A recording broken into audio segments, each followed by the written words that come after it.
Golo, les singes, et leur chef. La vie devenait de plus en plus dure dans le pays des singes, les Golos. Depuis longtemps, il n'avait pas plu, et il n'y avait plus d'épis de mil ou de maïs à voler dans les champs. Les melons et pastèques ne poussaient plus. Même les racines de nénuphars avaient disparu du lit séché des marigots. C'était la sécheresse, c'était la famine.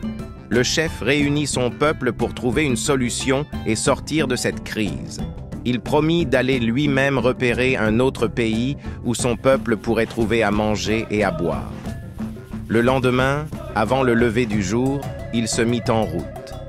Il marcha un jour, il marcha une semaine. Au bout d'un mois, il arriva dans un endroit qui ressemblait à un coin de paradis. L'eau coulait à flots. Les arbres fruitiers étaient nombreux. On voyait des champs de mil et de maïs, des pastèques à perte de vue.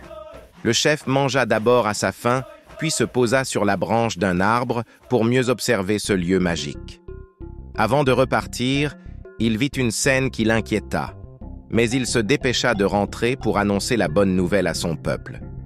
Dès son retour, il leur dit « J'ai trouvé un endroit où la nourriture et l'eau sont abondants, un endroit agréable, mais j'ai vu là-bas une scène inquiétante. » « Quelle est cette scène ?» demandèrent les autres en chœur. « L'endroit n'est pas loin d'un village de paysans, et j'ai vu une fille qui pilait le mil avec un pilon et un mortier. Autour d'elle sautillaient des chèvres et des brebis. Le fils du chef de ce village jouait avec ses bêtes.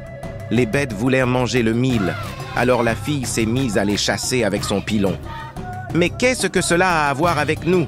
dirent les autres. « Ce qui nous importe, c'est d'avoir à manger et à boire, c'est tout. On y part dès demain. » Ils arrivèrent sur les lieux, s'y installèrent et vécurent fort bien pendant plusieurs mois. Un jour, en voulant chasser une chèvre avec son pilon, la fille la manqua et cassa la tête du fils du chef du village. Le chef, son père, réunit tous les guérisseurs pour le sauver. Ils exigèrent une grosse quantité de cervelle de singe pour le guérir. Alors, en quelques heures, les garçons du village attrapèrent tous les singes et les attachèrent aux arbres, les pieds et les fesses en l'air et la tête qui pendait en bas. Les singes se tournèrent alors vers leur chef pour lui demander un conseil. Ce dernier leur dit « Vous ne m'avez pas écouté quand j'avais la tête en haut, sur mes épaules. Que dire maintenant que j'ai la tête en bas et les fesses en l'air?